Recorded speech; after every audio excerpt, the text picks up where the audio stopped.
Eu disse para os irmãos, isso não é invenção, tá? Está nos registros da história da igreja. Nós vimos que lá atrás, na época do Pelágio, né, no século IV, depois de Cristo, o sistema de livre-arbítrio já havia sido considerado heresia. Tá? Aí passou-se todos esses séculos, né, cerca de 11 séculos, até chegar aqui. Aí de novo ressurge a doutrina do livre-arbítrio. Nós paramos aqui. Tá? Qual vai ser a resposta da igreja? Vai ser convocado uma reunião de pastores, de líderes, numa cidade chamada Dort. Ficou conhecido como Sínodo de Dort. No Sínodo de Dort, de novo, a discussão foi a igreja, em termos de salvação. Nunca se esqueça disso, tá, irmão? Nós estamos falando de salvação. Repito, nós não estamos falando de livre-arbítrio, de eu sair e fazer o que eu quero. Nós estamos falando de salvação. Tá? Então a igreja ela se reuniu no Sínodo de Dort e de novo colocou-se em pauta. Qual vai ser o sistema adotado pela igreja em termos de soteriologia? Tá? Só que aqui agora, no Sínodo de Dort, no século XVI, tem uma diferença muito grande da reunião lá com Agostinho, com Pelágio. Por quê? Porque naquela época só tinha uma igreja. Não tinha denominações. Então era bem fácil. A igreja vai optar por qual sistema? Predestinação ou livre-arbítrio? E aí o Agostinho ganhou o debate. A igreja cristã ainda não tinha denominações. A igreja cristã então optou pelo sistema soteriológico da predestinação. Pronto. Agora aqui é diferente. Por quê? Porque aqui já aconteceu a reforma protestante em 1517. Agora aqui nós temos, de um lado, a Igreja Católica Apostólica Romana e do outro lado, as igrejas que surgiram da Reforma Protestante. Quais são essas primeiras igrejas que surgem da Reforma Protestante? A Igreja Luterana, a Igreja Presbiteriana, a Igreja Congregacional, não congregação, congregacional, e o movimento dos anabatistas, que depois vai dar origem às igrejas batistas. Essas igrejas já estão ali começando a se formar, né? Principalmente na região da Alemanha, com o luteranismo, na região da Suíça, né, lá em Genebra, com o calvinismo. Então as igrejas protestantes estão sendo formadas. E por que eu disse que é diferente? Porque agora os protestantes eles não estão separados da igreja católica. Então quem está reunido no Sínodo de Dort? Os pastores, teólogos das igrejas protestantes. E o que é decidido no Sínodo de Dort? No Sínodo de Dort, de novo, o livre-arbítrio é considerado heresia. Tá? A doutrina do livre-arbítrio é considerada heresia no Sínodo de Dort. Tá? E aí, de novo, as igrejas protestantes então saem de uma reunião, de uma assembleia, enfatizando ou ratificando aquilo que tinha sido decidido lá no século IV, de que o sistema soterológico que as igrejas vão usar é o sistema da predestinação. Tá? Isso é fato. Tá? Eu não preciso aqui querer puxar para um, para outro, menosprezar um, desfazer do outro. É fato, a história está lá. Tá? Então, a doutrina do livre-arbítrio foi então considerada uma heresia, tá? Que vai surgir depois, mais 200 anos depois, com outro movimento chamado Holiness, que quer dizer santidade, tá? Que aí já vai estar envolvido uma outra igreja que vai surgir um pouco mais para frente, que é a igreja metodista. A igreja metodista, vamos dizer que ela vai ressuscitar de novo a doutrina do livre-arbítrio. As igrejas pentecostais, pelo menos as tradicionais, as clássicas, elas bebem da onde? Bebem do metodismo. O metodismo é o pai, vamos assim dizer, do movimento pentecostal. Tá? Nós aprendemos que o movimento pentecostal começou lá na Rua Azusa, com Charles Parham, depois o William Seymour, na Rua Azusa, em 1903, tá, é verdade, explodiu ali, mas antes disso você já tem por trás um movimento de Holiness com a Igreja Metodista, já dizendo, pregando isso daqui, nós paramos nesse quadro aqui. Então aqui o que é o monergismo e o que é o sinergismo? O monergismo é o pensamento baseado na predestinação de que o Espírito Santo é o único agente eficaz na regeneração e que a vontade humana não possui nenhuma inclinação à santidade até ser regenerada. Portanto, não pode cooperar na regeneração. Monergismo é quando Deus comunica aquele poder na alma caída, pelo qual a pessoa que deve ser salva é capacitada a receber a oferta da redenção. Tá bom? Sem a pessoa ter mérito nenhum tem, tá? Nós não temos méritos nenhum. Mas a diferença é que aqui no monergismo, quem faz toda a obra é Deus. Não há participação nenhuma do homem, do ser humano. Já o sinergismo é a doutrina de que há dois agentes. Aqui é um, Deus, o Espírito Santo. Aqui há dois, quem? A vontade humana e o Espírito Santo. Obrigado, irmão. Tá? Então aqui no sinergismo, nós vemos o quê? O pensamento, o ensinamento de que o ser humano, ele coopera também nesse processo de salvação. Que aqui então nada mais é do que a doutrina do livre-arbítrio de novo sendo pregada, sendo ressuscitada. Tudo bem? Então agora nós vamos ver os 5 pontos, aqueles 5 pontos, tá? O que o calvinismo diz e o que o arminianismo diz. E aí você tem os versículos bíblicos, tá bom? E aí nós vamos, porque eu aprendi o seguinte, num colóquio, num debate, numa exposição bíblica, o objetivo não é, tipo assim, por exemplo, eu sou calvinista, não é mostrar para os irmãos que o arminianismo está errado, e também não é desejo dos irmãos mostrar que o calvinismo está errado. O que nós precisamos fazer aqui como estudantes é ver os dois pontos, o texto bíblico que cada doutrina, cada ponto defende, e aí ver se aquele texto bíblico realmente me dá condição, me dá base, me dá fundamento para dizer, é isso que o texto bíblico está querendo dizer. Tá bom? Então, a nossa obrigação é essa. E aí, tanto um como o outro precisa ser humilde e sincero de dizer e falar assim, não, realmente eu pensava que este versículo fala sobre isso, mas agora, examinando melhor, agora que eu sei todo o contexto, agora que eu sei toda a história, agora que eu sei todos os fundamentos, eu penso diferente. Ainda que um não passe para o outro. Não é esse o objetivo. Aqui ninguém está ensinando os dois pontos para transformar os irmãos em calvinista e nem os irmãos deixar de crer no arminianismo. Tá? O que nós vamos fazer aqui é expor os dois pensamentos. Bom, conforme eu disse para os irmãos, se o camarada não for convertido, tanto faz ele ser calvinista ou arminiano, se ele não for convertido, não adianta. Bom, então vamos lá. O primeiro ponto é a depravação total. Por que o calvinismo prega que o homem não tem cooperação nenhuma na salvação? Porque a humanidade está num estado de depravação total. Os seres humanos são incapazes de compreender a oferta divina, não possuem livre-arbítrio, a mente humana está cauterizada por causa do pecado. Tá?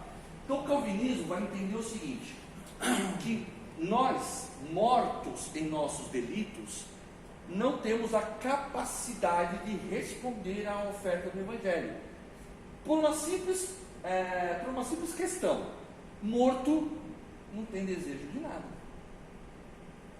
Mas a pessoa está ali viva. Não, a preciso entender que aqui está falando de morto espiritual.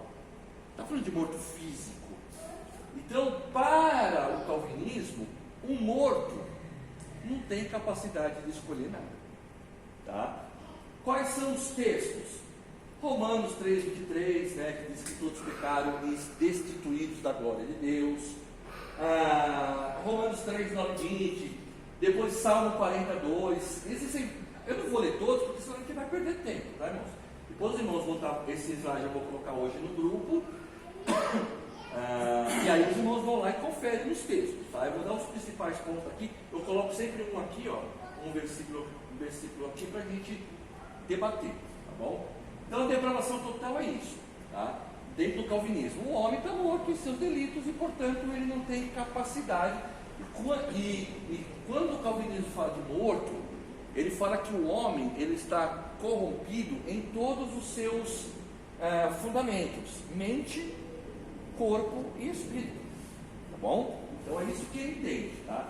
E o arminianismo? O arminianismo, ele admite a depravação do homem, mas ele também admite que o homem pode escolher entre o bem e o mal. Até mesmo pessoas más compreendem o que é ser bom. O arminianismo, não vamos nos esquecer que ele se inspira em quem? No Pelágio. O Pelágio, lembra que nós aprendemos? O que ele dizia? Ele dizia o seguinte: não, o homem caiu lá no Éden. Só que o pecado de Adão e Eva, ele apenas nos trouxe um mau exemplo. Trouxe para nós um mau exemplo. Ó, não faça isso. Tá? Não façam como Adão e Eva. O calvinismo prega que o pecado de Adão e Eva trouxe para o gênero humano o pecado dentro de nós. Nós herdamos o pecado de Adão e Eva. Tá? Então, como o arminianismo prega que ele é baseado nas doutrinas do Pelágio, ele vai dizer o seguinte: não, o homem ele é depravado, é verdade, porém, ele tem sim a capacidade de escolher obedecer a Deus ou não, tá? Receber a salvação ou não, tá? Nunca vamos nos esquecer disso, tá? Aqui não é a questão de obedecer a Deus. O Senhor mandou eu orar, eu não estou orando, então eu sou calvinista. O Senhor mandou eu louvar, eu louvo se eu quiser, se eu não quiser, então eu sou arminiano porque eu tenho livre-arbítrio? Não, nós estamos falando aqui da questão de salvação, tá bom? Nunca, irmão, porque vocês vão encontrar, já dou a palavra, irmão Beto, vocês vão encontrar por aí um monte de gente dizendo assim: porque o calvinismo é assim, porque isso aqui. Não, agora vocês estão sabendo que isso aqui é só com relação à salvação, tá? Então o calvinismo, ele, quando a pessoa está na igreja, a igreja presbiteriana, vocês devem conhecer, vocês devem ouvir sermão do Hernandes Dias Lopes de novo. É só ver lá. Vê se o Hernandes Dias Lopes ele fala que não tem que ter santidade. Vê se ele prega que, olha, você é eleito, então você pode fazer o que você quiser, a sua vida, você é um eleito já. Não, a igreja presbiteriana não prega isso. Tá? A igreja presbiteriana não diz que, olha, já que você é um eleito, então você não precisa levar uma vida comprometida, ter compromisso com Deus. Isso não é ensinado, né? Eu posso garantir para os irmãos, tá bom? Deu para entender esse primeiro ponto aqui? Versículo: arrependei-vos, pois, e convertei-vos, para que sejam apagados os vossos pecados, e venham assim os tempos de refrigério pela presença do Senhor. Tá? Atos 3,19. Então, o primeiro ponto de depravação total é isso, tá? Um ponto é feito: o homem está corrompido, e essa corrupção impede ele de cooperar com Deus. O outro vai dizer assim: não, o homem está corrompido, porém ele ainda possui o livre-arbítrio de escolher a graça, de rejeitar a graça ou não, tá bom? Diga, meu irmão. Desculpa incomodar o irmão falou a respeito do livre-arbítrio, se referiu a Abraão. Deus ordenou, permitiu o livre-arbítrio? Antes da queda, sim. Porque antes da queda, Deus colocou lá uma ordem. Deus colocou lá, eu posso dividir aquela ordem de Deus em 4 momentos. Deus deu para eles um dever. Qual era o dever? Cuidar do jardim. Deu a eles um direito. Qual o direito? Vocês podem comer de todos os frutos, de todas as árvores. Deu uma restrição. Porém, da árvore do fruto do bem e do mal não podem comer. E deu a pena: o dia em que vocês comerem, certamente vocês morrerão. Então, não tem como eu não dizer que antes da queda, Adão e Eva tinham a questão do livre-arbítrio, de obedecer. Tá? Nós só não podemos, como que eu vou dizer, confundir esta passagem com a questão soteriológica. Por quê? Antes de Adão e Eva, existiram outros seres humanos? Então, ainda, lógico que na mente de Deus, porque Ele é onisciente, onipresente, Ele é eterno, Ele sabe de tudo que iria acontecer, mas ainda não tinha outros homens, uma humanidade, para que Ele se preocupasse com a salvação. Você tinha um casal só lá, certo? E é a partir do casal que entra o quê? A desobediência trouxe o quê? O pecado. Aí sim, entrou o pecado, agora Deus vai trazer o quê? O antídoto, o remédio, que é o quê? A salvação. Então, a partir do pecado de Adão e Eva, o ser humano não possui mais essa questão do livre-arbítrio no sentido de escolher a Deus, tá? É isso que nós estamos tratando aqui, tá, irmãos? De responder o chamado do Evangelho, tá? Tudo bem, irmão? Oi? Aqui no calvinismo aí, né? Então quer dizer que para eles a humanidade aí, zero, nada. Aí eu vou dizer para o irmão o seguinte, o irmão Edson, para o calvinismo não. A Bíblia diz. Não é o calvinismo. A Bíblia diz, não há um justo sequer. Não há um que busque a Deus. É a Bíblia que diz. A Bíblia tem promessas? Tem. A Bíblia fala que nós seremos abençoados, aqueles que esperam em Deus, confiam em Deus? Sim. A Bíblia diz que Deus ele trabalha para aqueles que nele esperam? Sim. Né? A Bíblia diz que nós receberemos de Deus a provisão, receberemos de Deus a proteção? Sim. Mas a Bíblia, antes disso, antes de tudo, ela é um livro que diz o seguinte: o homem é um ser pecador, miserável, cego e nu. De Gênesis a Apocalipse. Esse texto que eu acabei de falar está em Apocalipse. E digo mais, Isaías, ele vai dizer que as nossas melhores obras são consideradas o quê? Trapo de imundície. Sabe o que era esse trapo? O trapo de imundície era, naquela época, naquele momento, as mulheres não tinham absorventes. O trapo de imundície que Isaías diz era o pano que as mulheres usavam na época da menstruação. Então Isaías vai dizer, as suas melhores, ele não está nem dizendo piores, porque se ele diz piores, eu falo assim, realmente, a minha pior obra, mas ele fala, ó, aquilo que você acha que você faz de melhor, é considerado um trapo de imundície. Essa é a condição do ser humano. Essa é a nossa condição diante de um Deus santo, diante de um Deus justo, diante de um Deus grande. O homem, ele é desse jeito, tá? Então é a Bíblia que mostra. A Bíblia mostra isso, um homem nessa condição. É duro, né? Mas é isso que a Bíblia mostra. Tá? E quanto mais. O homem que busca a santificação.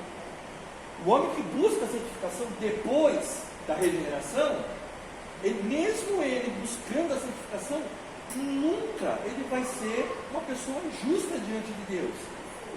Você pode ser justo, irmão Edson, diante dos homens aqui, diante do pastor, mas diante de Deus não há um justo sequer. Então essa é a nossa situação.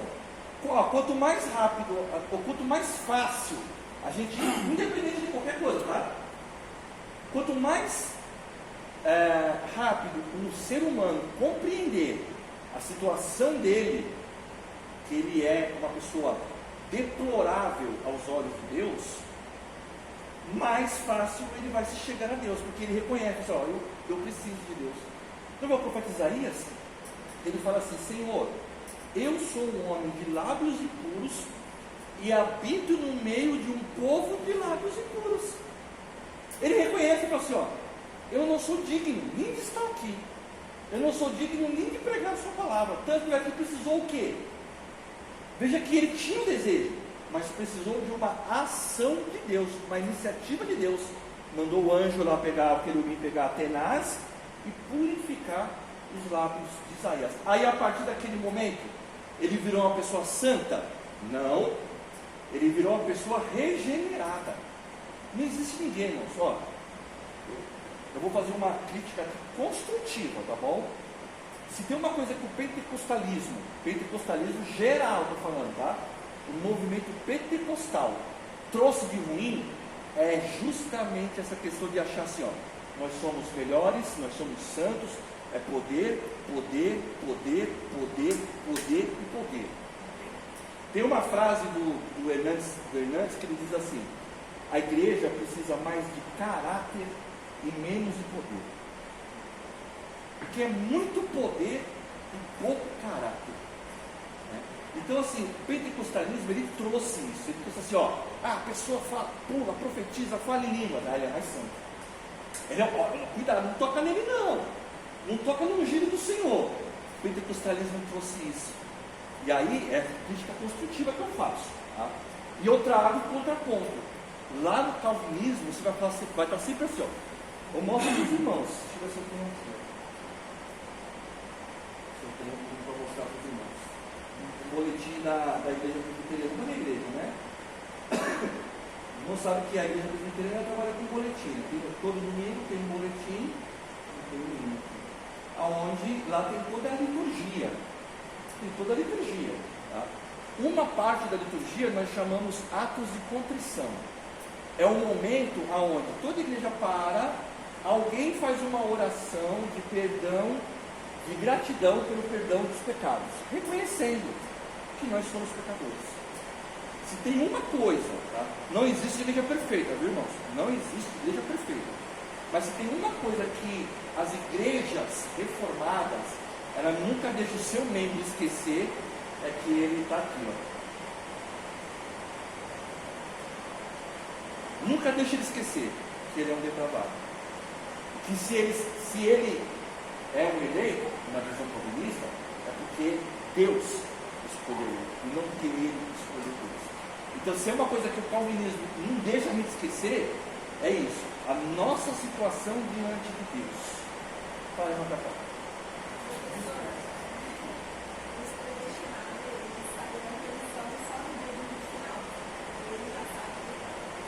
Então, irmã Cacau, quando uma pessoa ela frequenta a fé reformada, que entende a questão da predestinação, ela vai simplesmente seguir o que a Bíblia fala.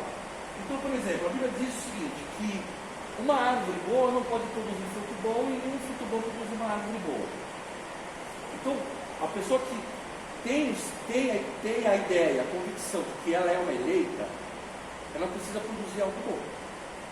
Não adianta a pessoa chegar e falar assim, não, eu considero, eu frequento a igreja presbiteriana, e na igreja presbiteriana tem joio, como em qualquer outra igreja. Tá?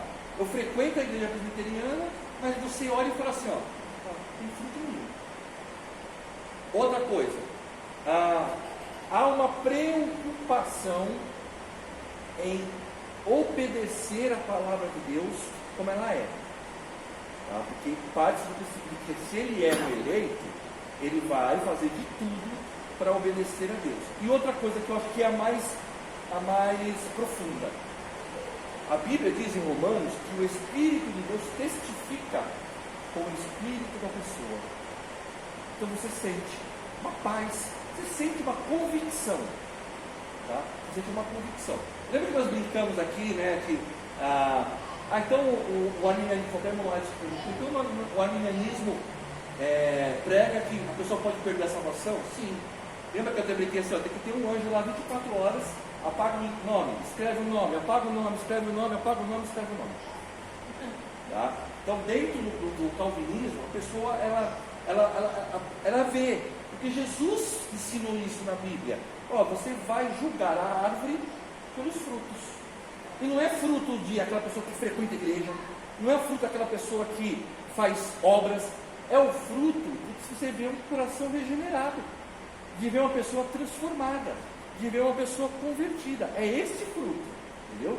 As outras coisas, de você evangelizar, de você ter um cargo na igreja, isso é consequência. Mas de ver um coração convertido, de ver um coração transformado, essas são as marcas do regenerado, na visão calvinista. Tá bom? Mas essa regeneração, em termos de salvação, tá? Salvação. Quanto mais, vamos dizer assim, quanto mais humilde eu for perante qualquer um dos meus irmãos, quanto mais, vamos dizer assim, eu me humilhar na presença de Deus ou de qualquer pessoa que seja, tá? Eu estou assim, galgando algo para a minha salvação. Então, se o irmão tiver, não, isso que eu falo, nosso objetivo aqui não é mudar doutrina de ninguém. Se o irmão tem a sua plena certeza, irmãos, convicção, assim, não, o professor pode ter dado um ensino melhor que eu já vi sobre isso, mas eu ainda continuo crendo no arminianismo. Se o irmão vai continuar crendo, vai continuar crendo no final do ensino, na doutrina do livre-arbítrio, o irmão vai ter sempre essa visão. Se não, eu vou buscar, depende de mim, é sempre eu vou cooperar, eu vou ajudar. Percebeu? Essa é a diferença. A diferença, se eu pudesse resumir numa frase só, seria essa. A diferença entre calvinismo e arminianismo é que o calvinista depende de Deus para tudo. Aí você vai falar assim, mas eu também dependo. Sim, mas quando a gente fala de salvação, o arminiano vai falar assim, não, eu coopero com Deus. Como? Eu busco a Ele. Eu me santifico. Eu oro mais, eu jejuo mais, eu acredito no Evangelho. Mas tudo isso são elementos para a salvação? São, só que aqui tudo vem de Deus. O calvinismo, vamos dizer assim, está à espera. Não, ele está à espera, como eu disse, irmãos. Nunca imagine, irmãos, que nunca aceitem quando alguém falar alguma coisa. Não é que eu não defendo igreja A, igreja B, não é isso. Mas como vocês estão estudando teologia, vocês precisam ter as suas convicções. Alguém chega e fala assim, o calvinista está de boa, porque para ele tudo depende de Deus. Não. O primeiro grupo missionário que veio no Brasil, logo depois que o Brasil foi descoberto, quem mandou foi Calvino. Vocês já ouviram falar? Aqui, no pentecostalismo não tem muitas essas coisas. O primeiro culto protestante em terra brasileira, lá no Rio de Janeiro.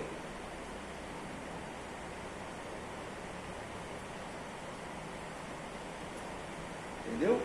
Evangelismo.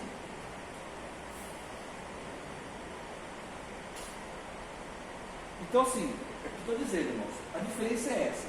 O calvinista vai dizer assim, eu dependo da ação de Deus na minha vida.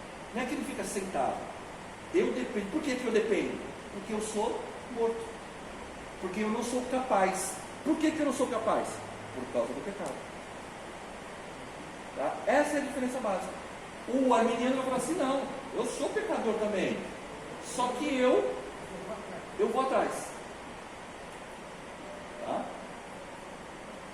Segundo ponto, então nós temos a questão da depravação, depois vem a eleição incondicional para o calvinismo e a eleição condicional ao arminianismo. Aqui o título já ajuda nós. Condicional ao quê? Está condicionado. Hã? Está condicionado. Sim, ao quê? A ordenança. A resposta. Então, para o arminiano, a eleição está condicionada à minha resposta ao Evangelho. Por quê? Porque eu tenho livre-arbítrio. O calvinista vai dizer, não, essa eleição é uma eleição incondicional, porque ela vem de Deus. Sempre, todos os nossos pontos, a conclusão vai ser sempre essa. Um vai falar assim, não, tudo é de Deus. O outro vai falar assim, não, eu posso, eu coopero. Em todos os pontos, é isso que nós vamos chegar à conclusão. Tá? Então a eleição incondicional. Deus escolheu desde a eternidade aqueles que virão a Ele, não baseado em virtudes, nem em obras humanas, nem em méritos, nem na fé dessas pessoas. Nós ouvimos Efésios 2,8, que é o texto clássico usado tanto pelos calvinistas como pelos arminianos. Lá não fala? A fé é um dom que vem de quem? Nem a fé que nos faz crer, segundo o calvinista, vem de nós. Segundo o arminiano, vem dele. A fé é gerada nele para que ele creia. Então, a eleição condicional, a fé, a resposta. Aqui é incondicional porque é Deus que escolhe. Tá? Então, não é baseado em méritos, não é baseado em nenhuma obra humana, exclusivamente a partir da graça e da soberania de Deus. Tá? Texto clássico, Romanos 8,30, que diz assim: e aos que predestinou, a estes também chamou. Tá? Se você ler lá o capítulo 8, 9 de Romanos, você vai ver toda essa questão da salvação. Tá? Então, o texto que os calvinistas usam, fora outros, vai dizer o seguinte: ó, quem predestinou? Deus. Aos que predestinou, a esses também vai chamar. A palavra predestinação existe na Bíblia. Sim, o texto está lá, pode ver lá. Agora o livre-arbítrio não existe. A palavra, eu nunca parei para pesquisar isso na Cacau, mas tem a ideia tem. É igual a Trindade, né? A palavra Trindade não tem na Bíblia, mas quando eu olho o conceito, tem. Tá? E aí o arminiano vai usar até o versículo que também fala de predestinação. E nos predestinou para filhos de adoção por Jesus Cristo. Tá? Qual a diferença básica aqui? A diferença básica é que o arminiano, ele prega o seguinte: como que ele combate a doutrina da predestinação na igreja presbiteriana ou na igreja calvinista? Na doutrina calvinista, né? Não tem igreja calvinista. Né? Ele diz o seguinte: não, nós acreditamos na predestinação. O arminiano, você pode ver que você vai conversar com o arminiano, ele vai falar assim: não, nós acreditamos na predestinação. Só que a predestinação é baseada na presciência de Deus. O que é a presciência? Para o arminiano, Deus olha na linha do tempo, no futuro, e vê: fulano vai aceitar, Beltrano não. Cicrano vai aceitar, o outro não. Então aqueles que Deus olhou na linha do tempo, que vão aceitar, a estes Deus predestinou. Tá? É diferente. O que um ponto prega, que o outro prega. Neste ponto aqui,